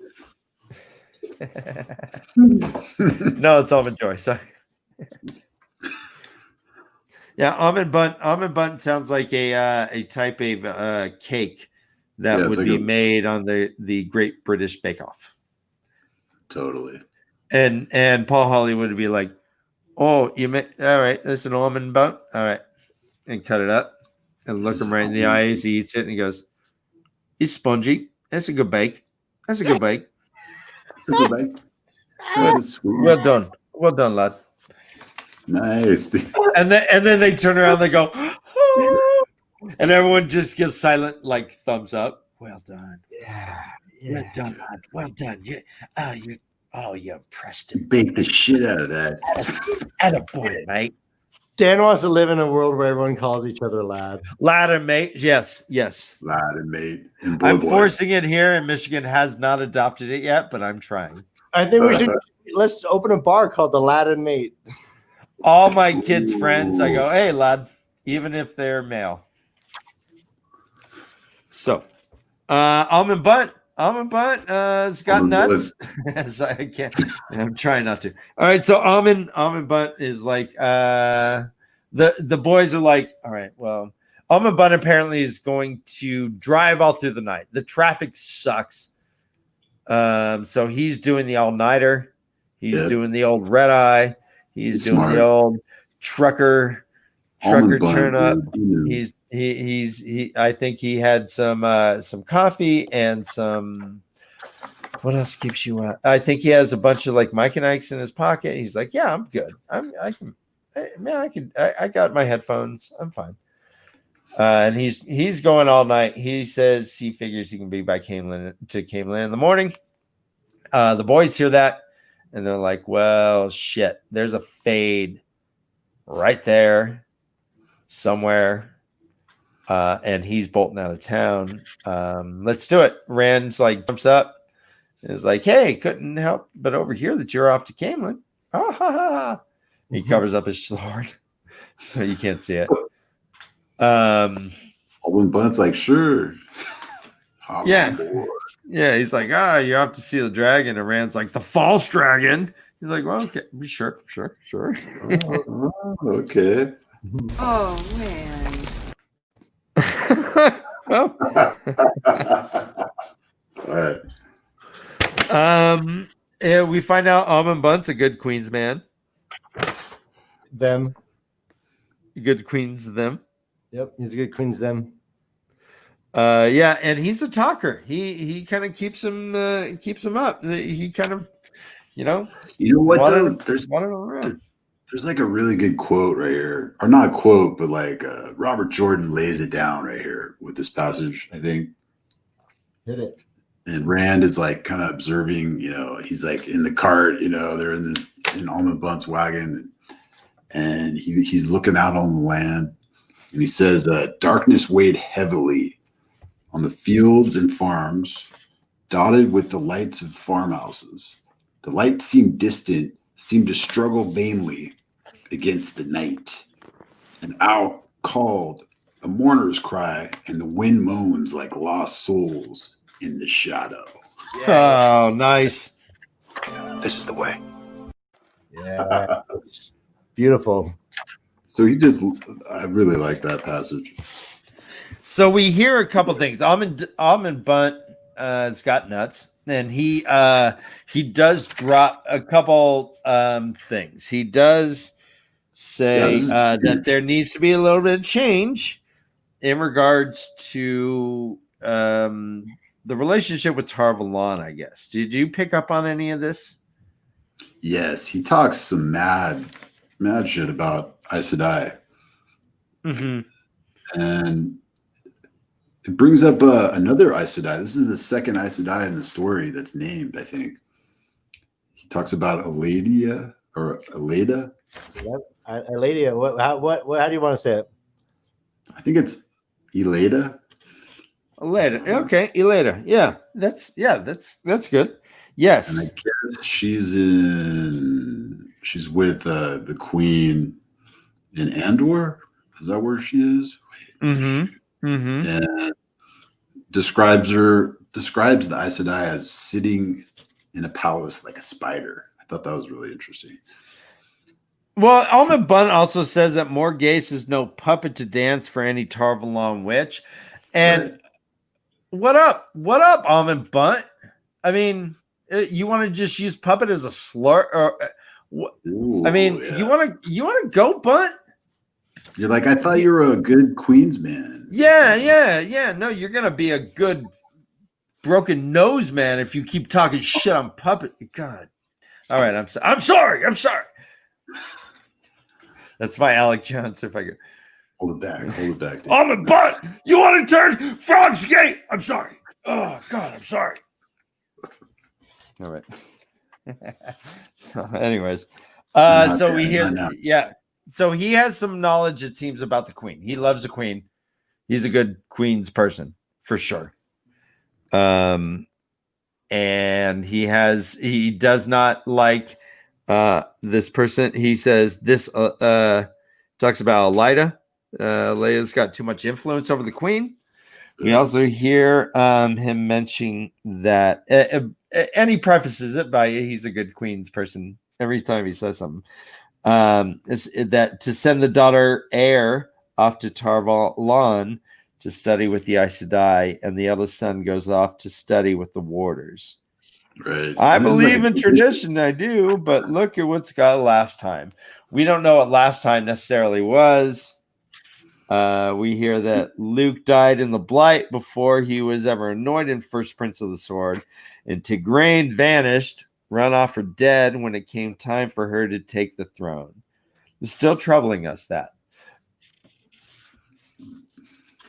Yeah, we're getting into like so you're Rand sitting on the bench and Almond Bun spitting this stuff. How do you react? Yeah, Rand's super tired, and he's like probably mind blown at the same time. Just learning about the politics of Andor and just about all these traditions that he has no idea about. And there's a lot. He lays down a lot of stuff here. He lays down a lot. There's a lot of names here. He mentions Tarangale Damodred. He mentions Prince Consort, the Prince Consort. He mentions Carnhane. He mentions, there's all kind. He mentions the Dragon Wall. He mentions the tree chopped down and Black Veiled Aya coming over the Dragon Wall. Dude's all over the place, just throwing stuff down that I don't think that Matt and Rand, I think they're in the same boat that we're at as we're reading, saying, what? Okay, yeah. Interesting, yeah. We are all Two Rivers, baby. Marty Beck says almond info bunt. Oh. Nice. Yes. Amazing. Todd, give us ponder. Tell us. That's a lot of information. What do you think? Did you notice anything in the name? Did you what are your thoughts? Yeah, what jumped out? Yeah, a lot of things did. The mention of the tree being chopped down, the tree, like in capitals, and it starts in the Aiel man climbing over the wall. I've heard like little bits and pieces of these stories, and it kind of brought it back.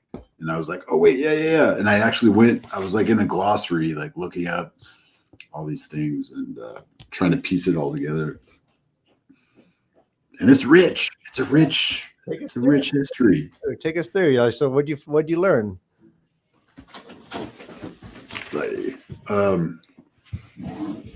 Oh man, a lot.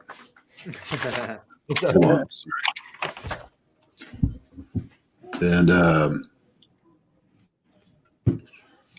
it's just a rich history. It's a tapestry of history of names and just the heirs and plots to like overtake, the throne, and there's tons of stuff going on. Well, we do learn that it seems like the queen is friendly to Tarvalon. Correct. Right. Oh yeah. So she's kind of, she's in cahoots kind of with Tarvalon and Aes Sedai. And the White Tower. And there is a tradition that seems to be that the daughter heir goes to Tarvalon to train, and the first prince goes on to be a warder. Right. And then that's caused like problems in the past. Apparently, yeah. And there was like a power grab from one person, and they got into the throne. He didn't even think that one woman's dead. He's like, there's talk that she could even still be alive, and Morghese isn't even the rightful queen. And then what is it? There's a really interesting quote. Bunt says, "It's time men didn't think of the throne of Andor and Aes Sedai in the same thought anymore." Huh. Oh, that's interesting. Yeah. So I mean, there's so much to like think about. So I had to read it a couple of times, man. I was like, wait. That phrase sounds like Aes Sedai then is baggage to the governance per se, or is just. I mean, what do you? Well, okay, I'm not trying to lead you. What did you pull from that? No, that's what I was getting. Yeah, from that is that the common folk and the populace is so unsure of Aes Sedai. They don't trust them. They don't know, and they're fearful, and they want like someone to blame, I think. And so they're like, I think they bring that up too.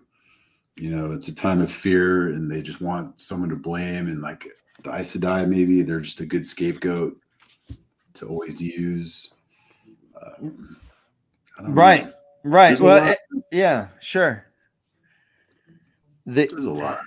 Almond Bunt himself being a good queen's person, still refers to them as Tarvalon witches. Right. Spiders. Yes. Stirring in the palace like spider. Yeah. So he's kind of towing that line of like anti-Aes Sedai. Well, and things are getting dark. So you mentioned that they were looking for someone to blame, right? Right. People are scared. It says Dragon's Fang running up in people's door, or turning up on people's doors. Things creeping about in the night. Barns getting burned.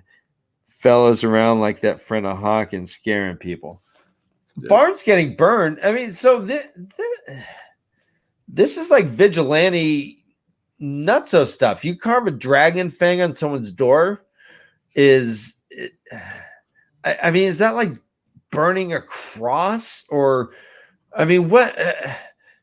Because they're burning barns and shit. I don't understand. Like this has got to be a pretty major thing. And used to many means. And they did it to Master Alvir in the Two Rivers. Oh, right. Yeah, I don't understand how severe it is, but it sounds like it's pretty damn nuts. If it happens, it's like, what? It's definitely noteworthy. It's listed alongside burning a barn. Right. So right. At least maybe as bad as fucking burning a whole barn down. Correct. It's a serious matter. So, I mean, what do you think it is, Todd? When that is happening, do you think like there's like an actual curse happening? Do you think it's like the people? Like, what do you think? Is it a superstition? Is something behind? Like, what do you think is happening? And why do you think it's common? Like, it can happen in the Two Rivers as well as somewhere so far away from the Two Rivers. Yeah, I think it's just fear. Everybody's fearful, and they use like whatever means to to blame somebody or to point fingers or to use it to their own use. Maybe they don't like somebody and they just put a dragon fang on their door, and then their dark friend, their Aes Sedai. It's chaos. So you think they do it to kind of communicate and make people's opinions change about the occupants of the house? Okay. Yes. It's a dirty little chaotic. I wonder hard time. who did the first dragon's fang on a door. Ooh, the original. Yeah, probably Sembui. It's like Conger, right? Oh, Wickonger, yeah. You're right. He's much worse. You're right. Thank you, Todd. Good pullback. Well done. All right, so they And while they're riding on the cart, what's that, Ryan? I was saying that Wickonger started and it just went viral. Everyone's doing it. Hashtag Dragon Fang. Yeah. And Wit's like, I started that. That was mine. No one believes him. That was mine. But then I did. But then George Takai did it, and everyone just like thought he made it up. It's decay. Oh, Takei. That's right. Okay. It's okay. It's okay to be Takei. That's right. So, so while they're writing, Amon Bunt is just going on with his history lesson, and Rand tries to stay awake but cannot, and goes to sleep and has another trippy ass dream. This is where Tom is juggling balls, saying the dragon is one with the land. In the letter. Yeah, weird. Yeah. What does that say, Ryan? Oh, Marty Beck's just asking, like, what do you think about this last dream? For sure. So this is where we have Egwin as well. Yes. Finally. And he's like, not her, no. And he's like, haha, and just like toasts her. And she bone blackening and crumbling, flesh crisping on to ash. And the whole time, Tom's just sitting there juggling. The dragon is one with the lamb. The dragon is one with the lamb. And the lamb is one with the dragon. And then the fade has Landon Moraine's severed heads hanging from his saddlebags, right? Right. It's like, and they're being he has Perrin and Egwin and Matt tethered, pulling the fade. Right. They're just being pulled by a horse. They don't even get to ride a horse. They're just being pulled by a horse by their hands. And he toasts Egwin. Yeah. So talk about this dream. What are your? This is dodgy. This is brutal.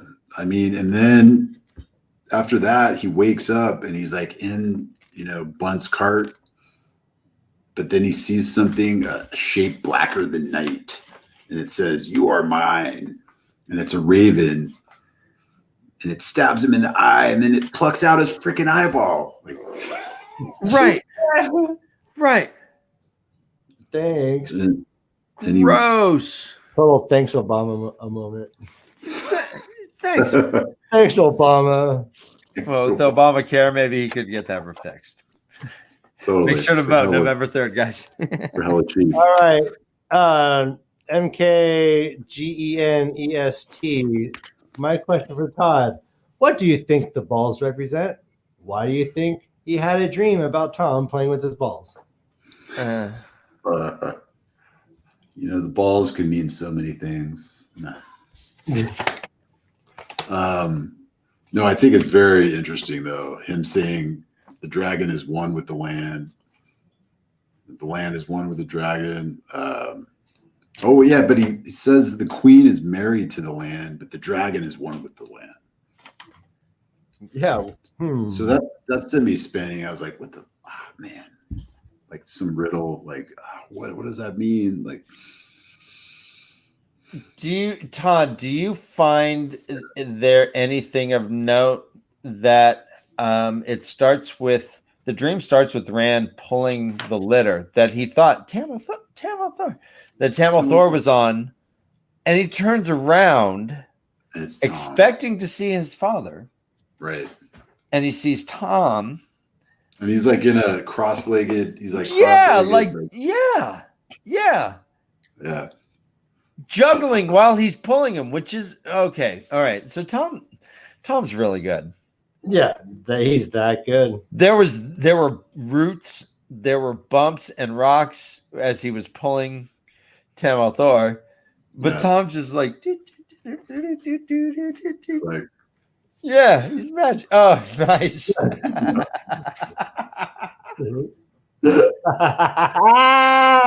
So we learned that Tom is super good. He's a talented man. So why do you think Egwene was in the dream? They had been so Balsamon had followed Rand, Matt, and Perrin theoretically in their dreams. They all had weird dreams, and they all saw the Black Writing. Right. Where does Tom and Egwene come into this thing? Is this something that the Dark One did, or is this Rand pulling his own psyche into it? Yeah, that's a damn good question. It's a brother Dan, good question. That's a Dan question. Yeah. Very good. I don't know how to answer that. I mean, maybe it is Rand like taking control of his dreams somehow and trying to fight Balsamon from like taking control of his dreams. I don't know. Do you think Balsamon is learning more and more details about him? That's the other thing I was thinking. That's another thing I was thinking too. Like, I mean, I'm hoping that it's Rand pushing back on Balsamon, but also it's like the Dark One learning more and more about him through his thoughts, maybe like letting him like think about the people that he cares about, and that's his way of finding more details and being able to use like these to force him into like capitulating and becoming his hound. So I don't know. Right. So far when he's addressed Rand one-on-one in the dreams, I mean, it hasn't been as successful. Rand's always like, no. He looks in the mirrors. No. Hey, do you want this drink? No. Maybe cooking his girlfriend, like burning her to a crisp. I mean, is that what he's doing? Is that? I mean, I guess I don't know. I'm just kind of seeing where your thoughts are on this. Yeah, I don't know. I'm kind of like I'm holding both of those like thoughts in my head. It's like Rand, because like Tom seems he seems kind of like totally zen in the dream. Like he's like more powerful than the Dark One or something like that.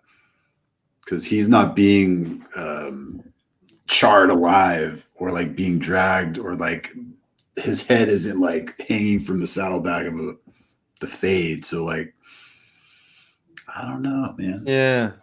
Okay. Right on. This and then it is like an Inception, dream within a dream, because he's like, no, and wakes up and a raven pokes out his eye, and then he's like, no. Yeah. And very Inception like. Okay, so again, like we're not, if nothing's on accident, right? So that's the first time that's happened. Right. And the raven said, you are mine, the raven said, and plucked out his eye. And that's the third, I think that's the third attack on him, right? Directly. That might be, is that the third marking you're talking about? Yeah, because like the first one was he was pierced by a thorn in the maze dream, right?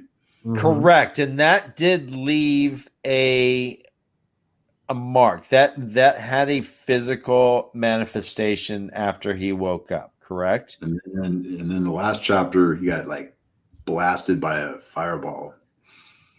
Correct. And his face felt like it may have been a little sunburnt. And now he got his freaking eye gouged out by a raven. But it says he's dazed, but there's no blood and no pain. Right. I don't know. Now I wanted to point out or ask you what you thought about the setting of the dream. The setting of the dream. Right? So where are the dreams normally? Oh wait, the dreams involving Balsamon are normally right, and then oh yeah, this one starts at the bachelor pad. Yeah, so we're not in MC Escher world, right? And of the other dreams, right? Totally correct. And it says he dreamed of Tam. Yeah, it starts. They're in the bachelor pad, chilling at the oak table. And Tam was taking on the role of Almond Bunt, telling him these stories. Ah, right. So Bunt was coming into the dream. But Tam kind of, in his dream, suddenly Tam was telling me these stories, and then suddenly, boom, they're in the Westwood with that litter, and he turned around, and it was Tom juggling and being like some wacko. I don't know what it all means. The dragon is wed to the land. The land is wed. Can't wait to see that scene. That'd be awesome. So the raven plucks out his eye. He says, "You are mine. There is no blood. There is no pain." It is the morning. Almond Bunt's like, welcome to Camelin, the grandest city in the world. There's like one of these. He's like, yeah. The grandest city in the best is yet to come. Dude, I can't wait to get into Camelin. Camelin, the grandest city in the world. Thank you. Thank you. I mean, he does. I'm dating the daughter's or the queen's daughter. He has a huge heart on for that. Mortgage Jr. Yeah, he likes Mortgage. I mean, he's like, oh, I've heard of these other cities, and he names them. And he's like, I heard they're amazing, but he's not even curious. He's like, nope, this is the best. Right. Yeah, So people bad. talk about Ilion and Terror and all, but hey, I'm a Camelin man myself. So we finally get to Camelin. Actually, is that how you said it in your head? Dan, we failed a lot of times getting this guy's pronunciations. How would you say this city? In your head, is it Camelin? Camelin. I don't know. Yeah, Camelin. Is that how you, I mean, when you read it? Whoa, wait, hold on. Camelin. How many syllables did you have there? Uh-oh. Daddy, are you done yet? I have the Aes Sedai right here. Sorry. Hi, youngling. Daddy, are you done Wave. yet? Just wave. Just I about. will. Everybody! All right. Okay, she's There you go, Aes Sedai. Bye-bye. I didn't tell you guys, but I brought an Aes Sedai back from from my And tell her her patience is only surpassed by her sweetness. And Holy she's moly. really Yeah, we're taking her dad on a Thursday night. I understand. So Camelin is there. Yeah. ageless face of the Aes Sedai. Your family is wonderful for sharing you with us each and every week. And we And will please love that. express We are- my appreciation. I will. Ryan, do we have any other questions about this chapter? It just ended. They're approaching Camelin, the grandest city in the world. That was page 491. Next time we are doing 3 chapters again. Yes. Chapter 35, Camelin, with a new emblem, a lion. Chapter 36, Web of the Pattern, with a leaf kind of thing emblem. I don't remember if we've seen this specific Yeah, we've one. seen this one. Have we? Okay. I think And so. then chapter 37, The Long Chase, which is a sun like the Sublime Tattoo. Oh yeah. Do you have any predictions or thoughts about the names and emblems of these chapters we're going to read? What was it again? The Camelin, Web of the Pattern, and The Long Chase. Yeah, Camelin is going to be about Camelin. What? I can't wait. Well, give me two predictions as far as Matt and Rand. Then give me something. Do they continue spooning? Like, so when they actually get indoors and they're not wet, do they continue to spoon at night? Come on, of course they do. Of course. Do you ever see Brokeback Two Rivers? The best. This is Oscar winning. Rand, I can't stop thinking about you. I can't quit you, Rand. I can't quit you, Rand. Yeah, thank you. Go on. Everyone who stayed to the end, you guys got rewarded. That was Brokeback Dragon Mountain. We just went Matt and Rand, Brokeback, Camelin. You saw it here first. Mark, Yeah. quit you. All right, Yeah, Marty Beck has a question. One prediction for Amaline. I liked it. I don't know, man. Well, I mean, you Yeah. got the Brokeback prediction. I think, they're just going to get embroiled in the politics of Camelin and Andor. I think Boom, right off the bat. Boom. I think it's going to get deep into the politics of that. And possibly that Aes Sedai is going to show up. I think it's going to be the other one. What's her name? Elaine? Elida? I know she's in Andor, I guess, but like. Later, he said. Okay. Later. Yeah, later. You later. Okay, we have Web of the Pattern. I can't wait for this chapter. This sounds like it's going to get into the science of like the pattern and the wheel of time, I think. I think there's going to be some info dropping there. Okay. And then we have The Long Chase, which is only freaking like 7 pages.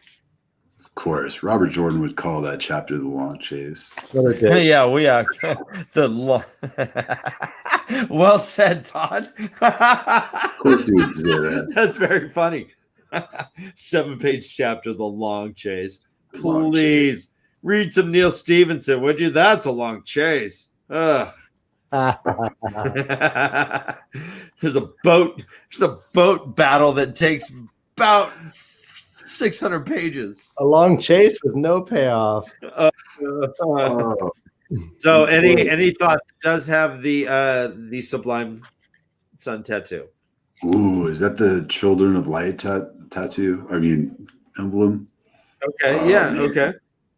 So I think, there's going to be something with them. Hopefully we catch up with Perrin and Egwin. I don't know. That's my prediction. Long chase, though. I don't know. Yeah. Okay. That's fair. That's fair. I'm pressing you, but your answers are all entirely valid, Todd. By all means, for real. All right, let's play us out with a song by It Looks Like a Black Hole. This is from That's right.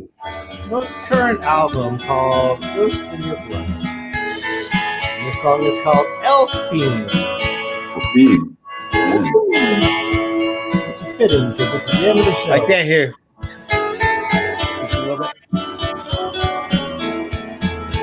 So we haven't mentioned your band in a while, but It Looks Like a Black Hole. All one word, all lowercase letters.